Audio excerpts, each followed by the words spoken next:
This is a Quiet Loud Studios production, the podcast network where reflection meets amplification.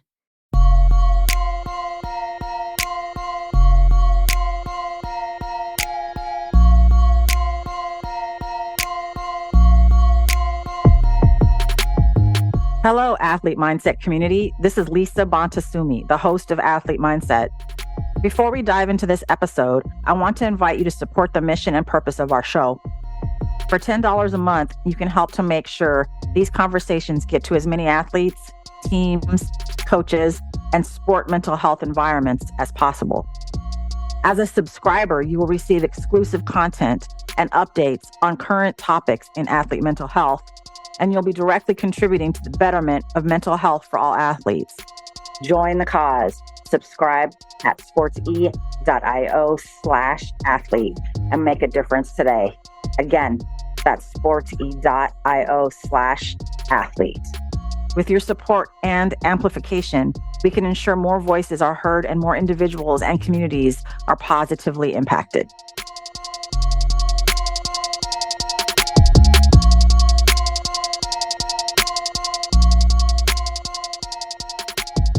Hey, everybody. This is Lisa Bonta Sumii from the Athlete Mindset podcast. We are here today with Reem Abdalazem, who is the third guest of a three-part series in this series with the True Athlete Project. I'm super excited to have Reem here with us. She is a two-time Olympian in artistic swimming, of all things, like artistic swimming. That's your sport, right? Yes, it is. We're going to dive into that a little bit more because it's very interesting and fascinating to me. So anyway, she's a two-time Olympian in artistic swimming, World Aquatics-certified expert coach, and former collegiate All-American athlete. As team captain at Lindenwood University in Missouri, she led the team to its first ever championship, winning gold in all events and earning MVP honors 3 years in a row. Over a decade of coaching, Reem has guided Lindenwood to consecutive national championships and was the first international recipient of the Coach of the Year award in the USA. What? That's fantastic. Reem has coached national teams worldwide, including the U.S. senior national team and South Africa's duet, helping them qualify for the Tokyo Olympics. And last but not entirely least, in 2023, she was named a World Aquatics lecturer, focusing on athlete and coach development with an emphasis on mental well-being and holistic performance. What's up, Reem? Oh my gosh. I'm so happy to be here. Me too. Yeah. This is going to be great. Hi, kitty cat. You guys can't hear, or you can hear, but you can't see, but a kitty cat just walked through our screen. So you have so many accolades, so many accomplishments. But let's break it down real quick for those who don't entirely know. What is artistic swimming? Yeah, let's dive right into it. I think Let's this is the go. most important part of our conversation. Yes, it is. So artistic swimming, it's an Olympic sport that combines like elements of swimming, dance, gymnastics. It used to be known as synchronized swimming, but I see. Okay. Yeah. Mm-hmm. So a lot of people know it as synchronized swimming, and the sport, it was rebranded in 2017 to better reflect like the high level of athleticism, artistry, technical difficulty, along with other reasons, obviously. But yeah, it requires athletes to perform choreographed routines in the water to music, and it really just demands exceptional endurance, flexibility, strength, coordination at the same time, like precise synchronization, artistic compression. It's a crazy sport. It is crazy and beautiful and strong and athletic. And I know now I've seen synchronized swimming before. And sometimes you guys are out there in large groups, medium-sized groups, and then duets. Is that true? Yeah. Okay. There are solos, duets with 2 athletes. And then you have team events with 8. And then sometimes you have acrobatic or combo events with more than 8 athletes. Wow. You know what stands out for me, and you're going to probably laugh, be like, what? Lisa doesn't know what you're talking about. But I've always noticed the nose plug, because you guys are flipping and turning and twisting underwater. Yeah. I mean, Swimming in itself, Yeah. like being in the water in itself is like very impressive to me, but then doing all that stuff, wow. Yeah, without the nose plugs, it can get really nasty down there. It's not so easy to just use your like muscles and the lips to hold, like to prevent water from coming into your nose. Some athletes do it. It's very impressive, but definitely not the majority. Yeah, I'm sure. I'm sure. No, it's a beautiful athletic sport. So, with your name and kind of like what we were chatting about prior to going on air, what country did you represent in the Olympics? Yeah, so I represented Egypt. I am Egyptian, by the way. Hey, Born and raised. I represented Egypt for the 2008 Beijing Olympics and the London 2012 Olympics. And then, like, fast forward a couple of years later, I transitioned into coaching and I coached the South African duet into to Tokyo 2021. Yeah. wow. Okay, Mm-hmm. so many ways to go. So I just want to say I've been to Egypt Ooh, recently in the last 2 years. recently. In the last 2 years, it was amazing. It was beautiful, amazing, heartbreaking, and just harmonious all at the same time. Wow. That's a whole other conversation that I must say we got to get into after this. Yeah, we can record a whole nother one. I was there on holiday, actually. I was doing women in soccer exchange in Jordan. And since I was in the region, I was like, I need to be able to go over to Egypt too. And it's so funny. I don't think I've fully processed it yet. Mm, Just all of the levels of information I took in and all of the experiences I had. There's so much socio-political, cultural, gender-based, religion type of topics that mhm, sparked my mind. And so I would mhm. love to sit with you and Oh discuss my God, Lisa, I could country. talk about this for hours. I would love that. Yes, yes, we will do that. We will do that. Yeah. But I mean, let's just do a little bit of it right now. Hmm. Of those things I mentioned, maybe something else. Do you have something to say or share about your country where you born and raised and now living in Spain, in Madrid, and spending time in the United States? Just anything you'd like to share. Yeah. You know what? Since you brought it up, Egypt is, I feel like it really can be a transformative country and culture. There is so much going on. There's incredible heritage, as everyone knows. Yes, There's there's a lot of power that goes into being an Egyptian in general because you stand on the shoulders of the pharaohs and a very influential totally. people a long, long time ago.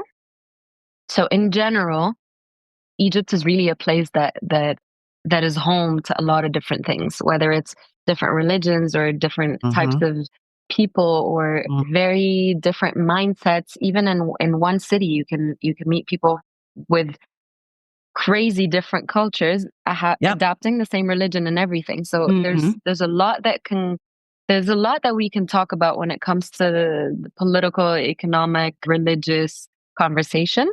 But I guess the biggest thing I would love people to know without diving deep into these topics is that I've really never met people as kind and generous and giving as Mm-hmm. Egyptians. Mm-hmm. And I promise it's not because I'm Egyptian. I've lived in 3 different continents and I've traveled quite a lot.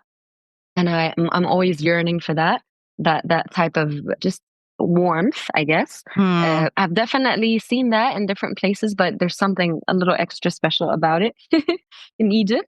And I think what a lot of people don't know as well is that it's a country that adopts a lot of different, how do you say this? I guess concepts, ideas, Hmm. ideologies, everything. Like you can be an artistic or synchronized swimmer, and at the same time, you can be a religious scholar, and at the same time, you can be 6-time triathlon and Olympic athlete. I mean, you can meet so many different Egyptians in your lifetime, and I think that's the beauty of being an Egyptian. Yeah, I could go on, but I I guess know. let's I had leave to, it at that. yeah, I had to uncover it a little bit because we were there. I just had to, and I wanted to like pick your heart a little bit about it. But it's beautiful to see the pride you have in your country and your people, and like even you smiling about it. People can't see, but the way that Reem's talking about it is really Very, very cool. Yes, we'll have to dive. We'll have to dive. Literally, Yeah. funny, artistic swimming, dive deeper. And anyway, I'm being silly. So a lot of times here in the US, and I can't imagine that it was different for you when you were competing in the Olympics. A big topic of conversation is the sort of mindset of the athlete when they come home from the games, right? Like it's a big topic of conversation here, at least in my spaces, around the mental health and sort of athlete identity and sort of what is my purpose now after I've done this very, like, amazing is not even the word. Demanding. All of it. Like, Let me tell you. Like, what is it like? What can you describe what it was like for you as an Olympic athlete coming back home after the games are over? What that was like for you? How did you feel? What was it like? Yeah. Honestly, my first Olympic Games, it was a very different experience because I was very young. I was 16. I was just turning 16. And Okay. and I was still young. I didn't really understand what was happening, and I didn't just fully comprehend what it was like being an Olympian. It was just like I kind of see. Okay. an incredible challenge and experience. And so it happened. And when I came back, life just went on as if Mm. nothing. And it's so interesting because in a country like the US, having lived there for 10 years as well, being an Olympian is a huge accomplishment. Mhm. Versus being an Egyptian, doing a sport like artistic swimming, in your own little bubble of artistic swimmers, it didn't feel like an accomplishment at all. It felt like one for maybe our Mm. club, like coming out from your club and being that pride that you made it to the national team and then you made it to the Olympic Games. But I never went home with that mindset of I am an Olympian. There's this pride that comes with it. Not at all. It was a completely different experience. Mm. It was like, wow, we were winning medals at 14, 15, representing Egypt in competitions like the Coleman Cup, which is the Mediterranean competition, Mm. and in other competitions here and there, Russia Open. We had so many plans to, improve as the Egyptian national team. And then suddenly we go to the Olympic Games as a very young team. And actually, 2008 was the first time that Egypt went with a full team. Before that, it was only as duets. And then we're not even close to any other team that's participating there. Like, not even close. We're talking like we are playing a different sport almost. So that was, as a 16-year-old, my experience was that this is shocking. Like, what am I doing? I need way more than this. We need way more than this. So it was very eye-opening. And it was like, okay, next. Maybe this was my experience. Unfortunately, for other teammates, for example, of mine, some of them, not all of them at all, not even the majority, it was like, okay, we're Olympians now. We're good. Like, this is it. There wasn't necessarily like room for let's use this and the fact that we've just lived this experience to better the next 4 years of our athletic career as a team. So that's a whole other experience. And then there was the beauty of the majority of my teammates staying and deciding to make that difference and continuing to do the sport together as a team until 2012. So what I'm trying to say is that there were so many different experiences going as a young team to the first Olympic Games. 2012 was a completely different case. It was like I was already at university. I was graduating maybe 2 years after that. I was in between the US and Egypt. So I was competing for Lindenwood University as a collegiate athlete. And at the same time, I was representing my country every time I was able to go back. So like during summer, winter breaks, all that stuff.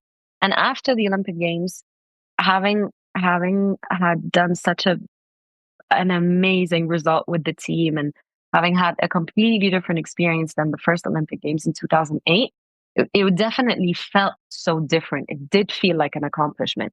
Okay. And it did feel like, wow, it is true that being an Olympian is one thing. Being an Olympian who has goals with her teammates going after something is a whole other experience. Wow. Yeah.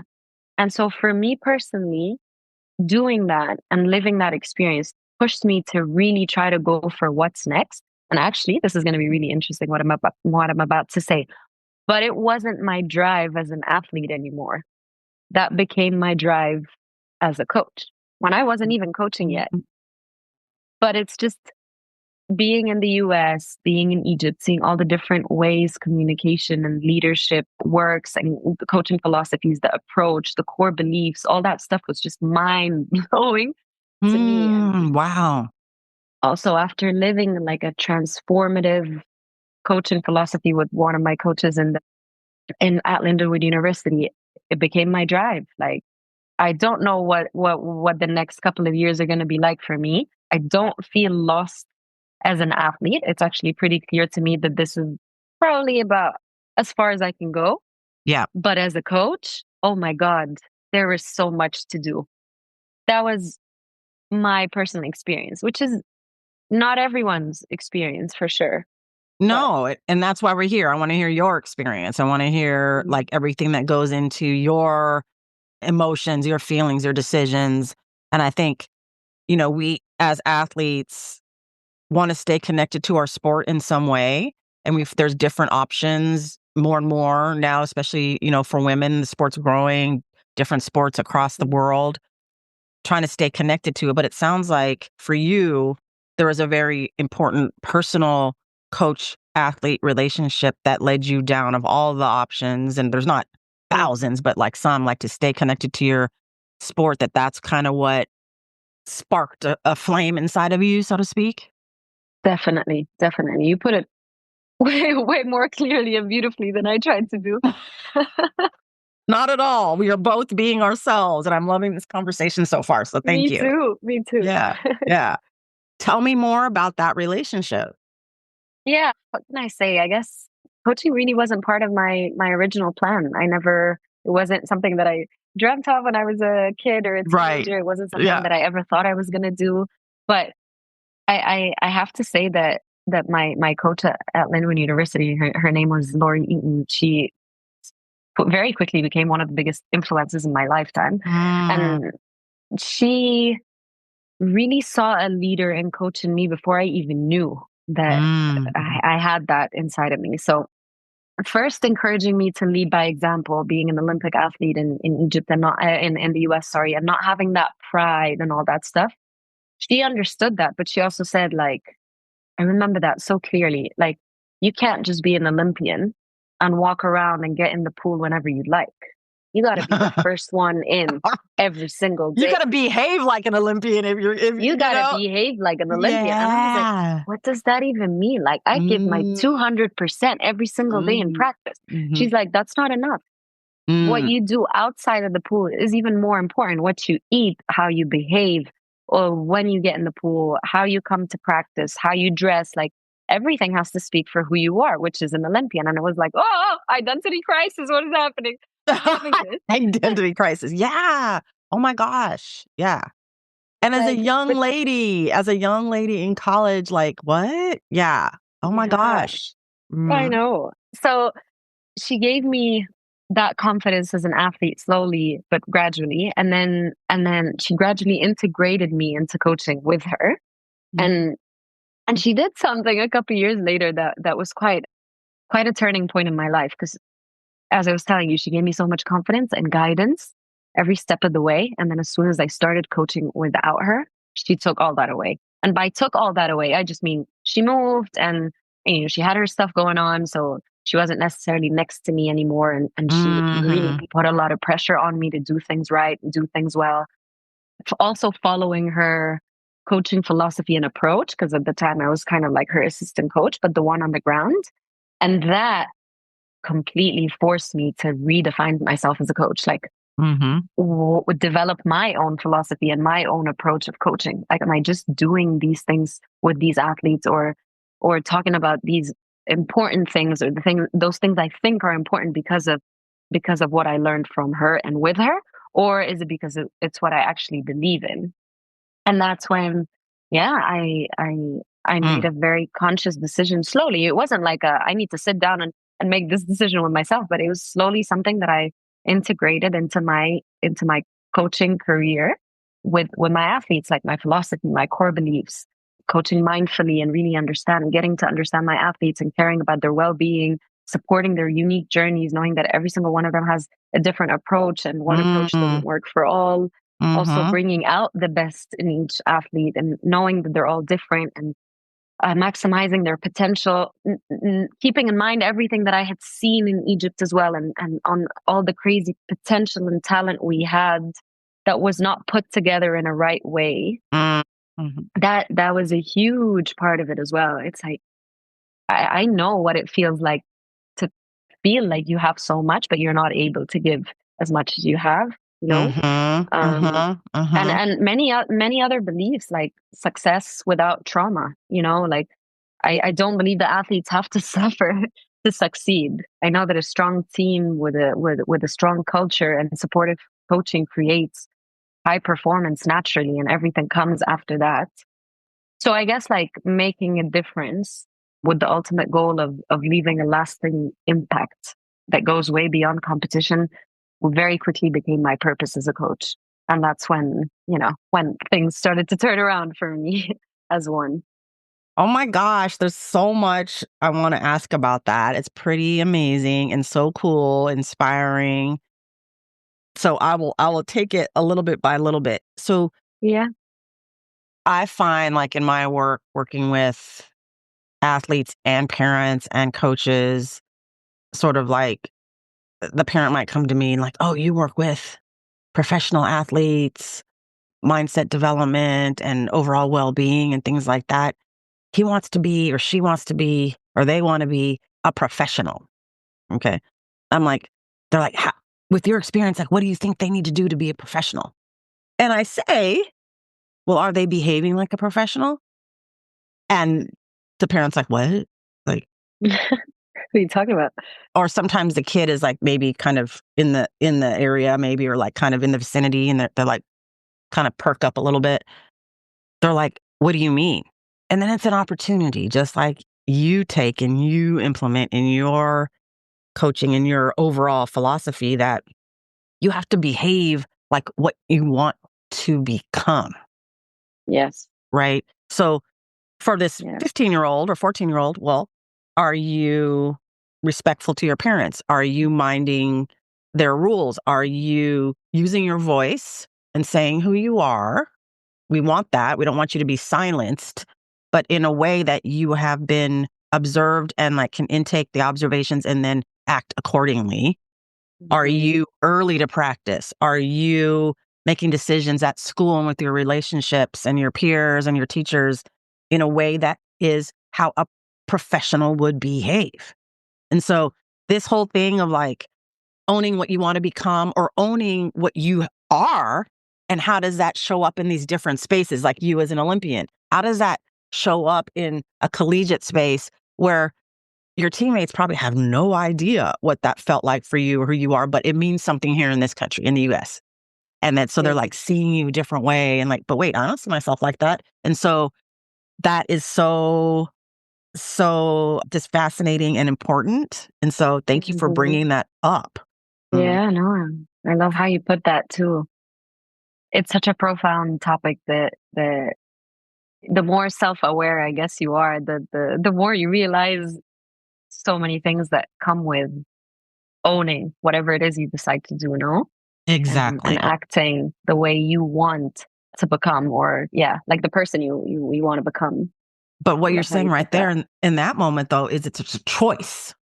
It's a choice. And it's amongst different daily choices, minute by minute choices, decisions that you can choose. And having the support to do so, a young person having the support, because we can't do it alone. But I think the things you say about your coaching philosophy, core beliefs, integrating well-being, coaching uniquely to that athlete as a human being, their unique journeys. Can you say a little bit about what your coaching philosophy is? Yeah. I guess the biggest way I can, in 3 words, how I would describe my coaching philosophy is impact over titles. Dang.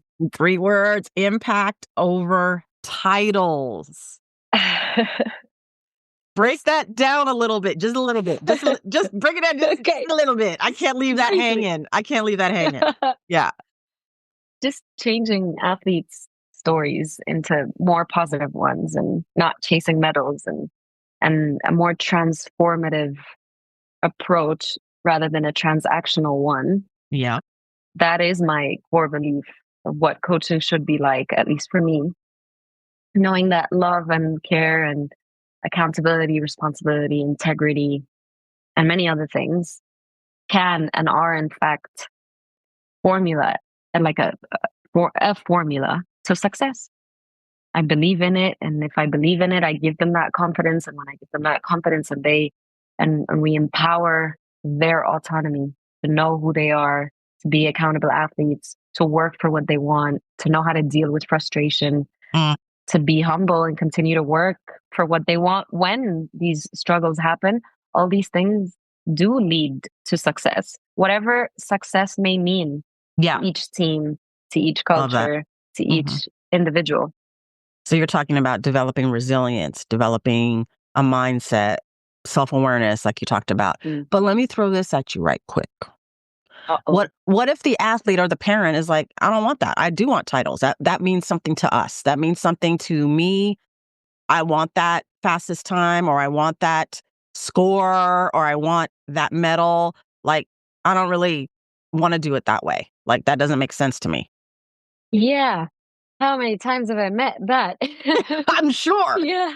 But I want to hear your response to it, because anyone listening would be curious on some level about it. So tell me how you would handle that, or how you have handled that. How I have handled that when we've had the time was almost always the same. And it was like, then keep doing what you're doing. That's it. Because if that's what you want, that's what we are going to get. That's a fact. And I almost never hesitated when I was saying that. I'm so confident that what we were doing was going to work. And to be honest, Lisa, it worked every single time. I'm sure. Except for once. Okay. Okay.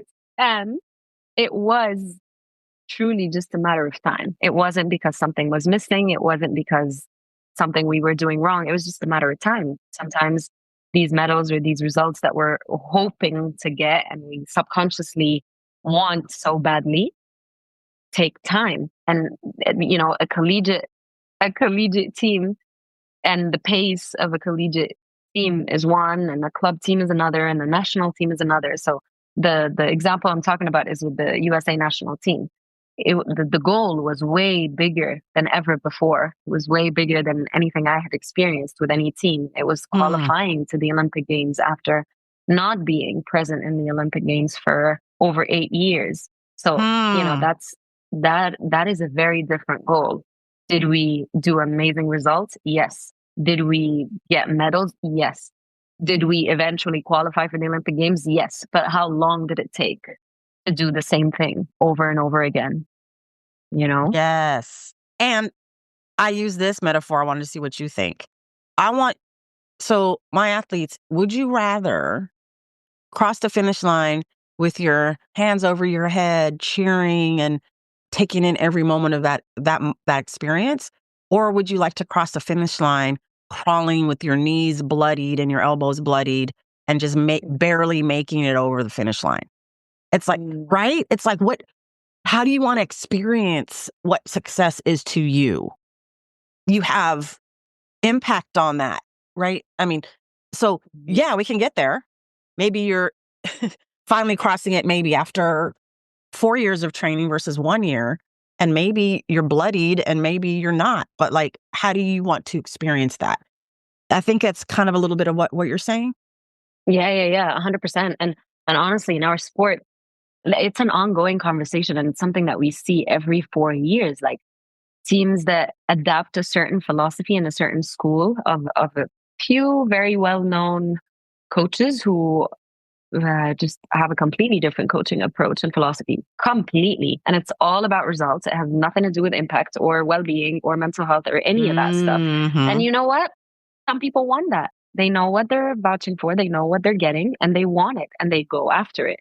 Now, almost everyone I have met who followed that school or that approach say that they would take back their experience, it's crazy.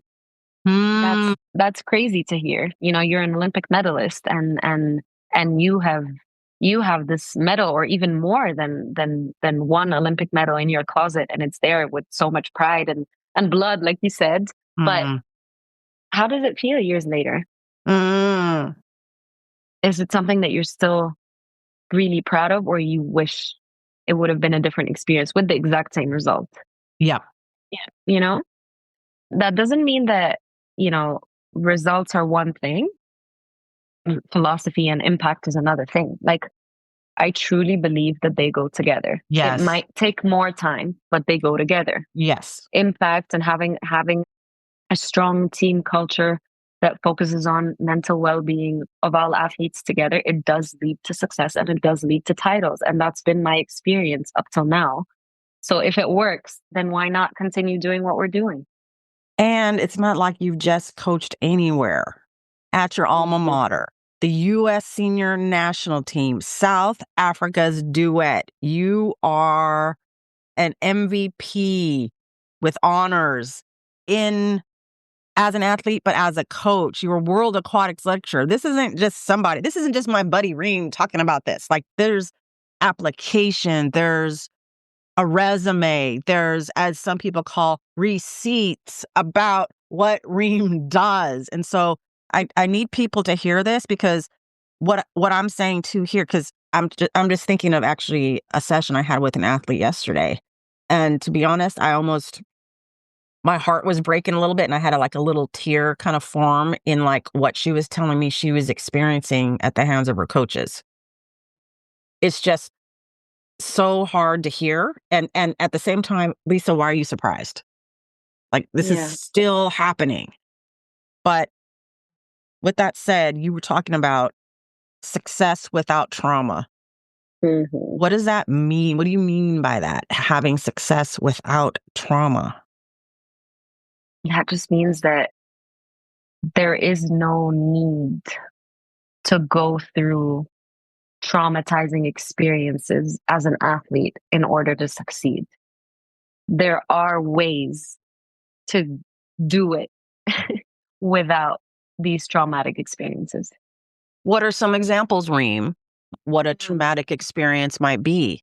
Because sometimes the athletes don't know. They're like, this is how it's always been. You're right. This is how my coaches always talk to me, even when I was little. What? Yeah. That's not trauma. That's just how it is. Yep. Yeah, no, you are so right. And actually, a great example of this is, I want to pick a certain culture. When you were saying like USA and South Africa, like I've worked with over 10 different national teams of 10 different countries, like from France to Czech Republic to New Zealand to Chile. Yep, we couldn't include it in your bio, all of that. But like, please tell it. Please tell it. Please share. No, that's I okay. No, I love it. I love it. That's awesome. What I'm trying to say is that every culture is so different. And every culture's, how do you say this? Like, every culture's reaction or idea or concept of what's okay and what's not okay, what's borderline abuse and what's not, what's this and what's that, is so different. Every culture is really truly different. So when you say trauma, let's use an example as body shaming, for instance. Okay. Like, our sport is artistic swimming. We're in swimsuits. You got to be light but strong, flexible but powerful, everything, lean but have enough weight to like be able to lift 7 other athletes up in the air and be graceful at the same time. And be so graceful and make it look so easy. Yes, exactly. Yeah. Right. So this is similar to a lot of other artistic sports like gymnastics and whatnot. But, you're in the water at the end of the day, you're in a swimsuit, and sometimes you're being lifted up in the air. So that is a huge conversation in our sport. That is like, do we really need to go through the body shaming our entire careers to look the way that a coach expects us to look like, to be a certain way that a coach, or even worse, a federation expects us to be at, in order for us to not succeed, in order for us to just be part of a team, whether that's a club team or a national team. Like, that is that can be a traumatizing experience for a lot of athletes, and that's fact. has been for many athletes I've met and many teammates I've met as well.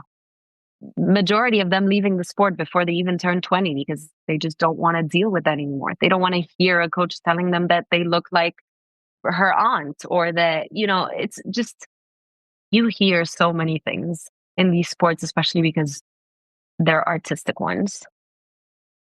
That is, I guess that's the perfect example of what I call, and we know is considered traumatizing, body Yes. shaming, not being able, for example, to pick up rhythm or know how to count or whatever it is. So then there's stupidity, and there's that assumption that you're so slow, you're not making it fast enough, you're not there yet. And it's like, but every brain works differently. And we all learn, we're coaches, we're presented with so many different scenarios. And the older you get and the more experience you have, the more you realize that, wow, things are changing. And somebody not picking up rhythm doesn't mean that they they have something missing, that they've got something that Right.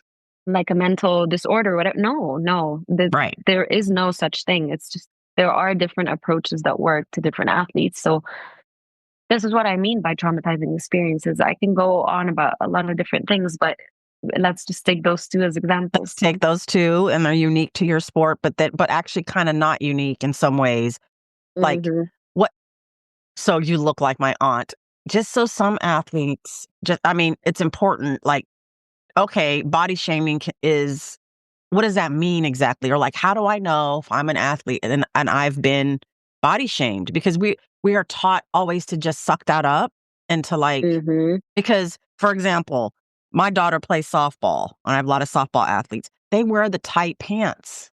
Yeah. They wear the tight pants. Sometimes they're white. I know that some of the young ladies that I've worked with over the years don't play as well in white because it shows more of their body. And heaven forbid, you might be on your cycle that tournament or that day that you are wearing white. There's an inhibition and a kind of, you're not fully yourself to play a sport that you love because you're thinking about something else, Definitely. your body in this way, right? And like, who's going to see? And what's coach going to say? Like, are they going to pull me because they know I'm on my cycle and blah, blah, blah. Like, it comes in different ways. But what would be an example of a coach shaming someone's body in your sport? Because then I know it can be transferred into other sports in different ways, because I want the athletes who are listening to know and to be able to pick that up and be able to know like what's going on, and like that they have a voice and a say about like, I'm sorry, that doesn't work for me or whatever. Okay. Yeah, I get it. Okay. Listen, with your body type, you're never going to make it. Another one. If you really want to make it to the top, you need to lose weight. You need to look like X. Here's another one. Your legs just simply don't match. So I pick another sport. Whoa. You're, look at the difference between those two phrases. One is like, you're a little heavier in the field.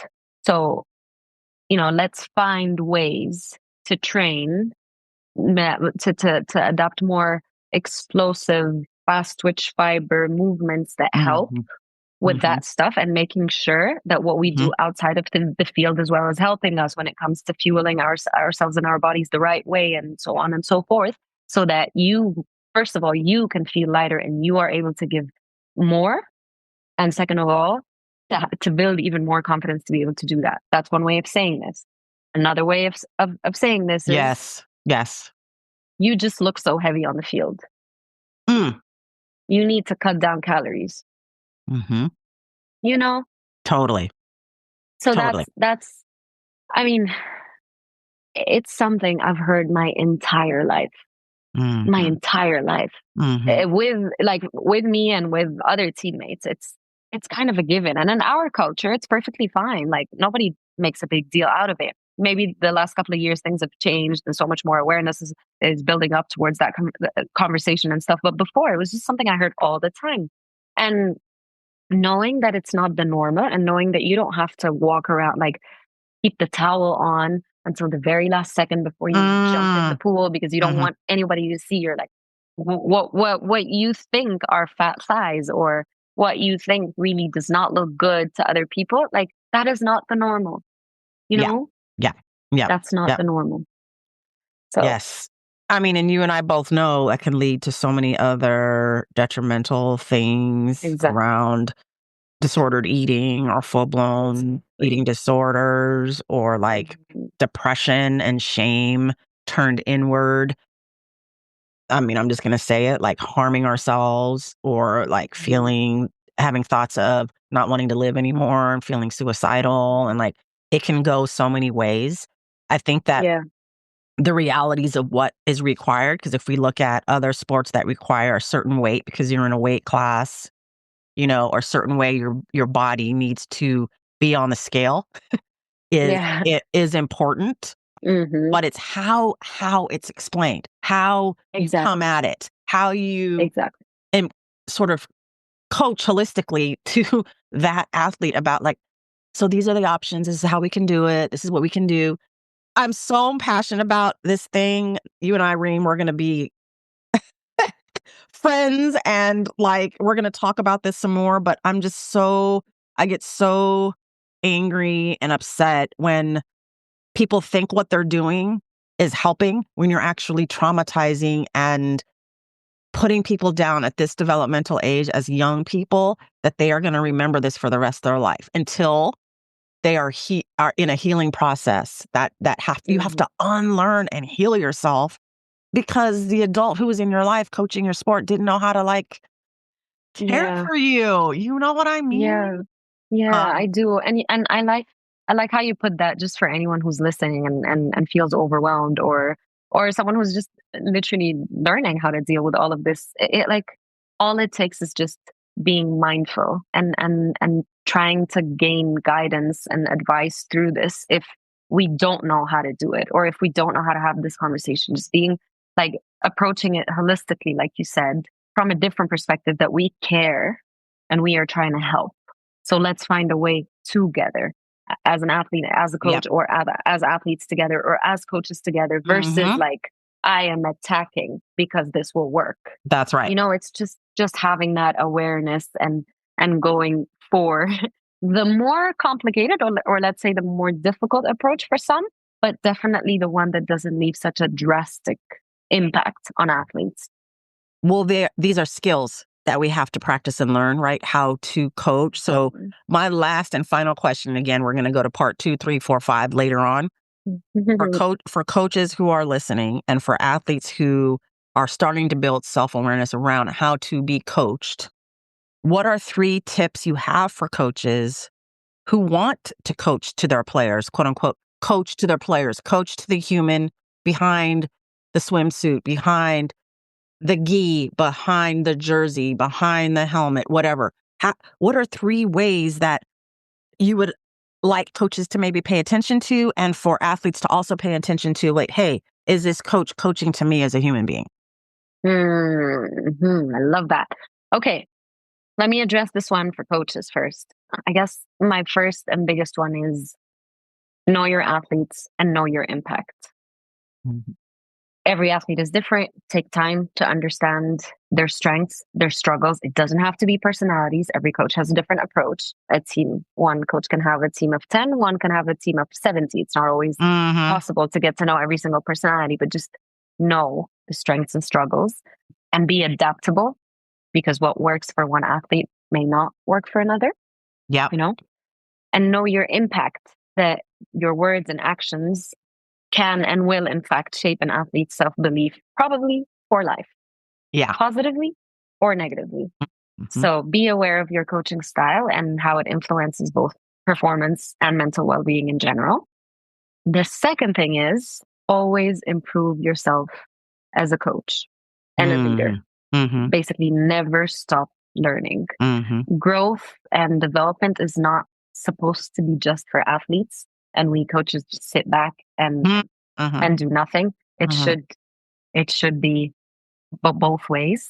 So working on your mindset, your emotional intelligence, physical conditioning, even sometimes, like just physically be better, eat better, look better, while staying open to learning, whether through new coaching methods or mentorship or personal reflection.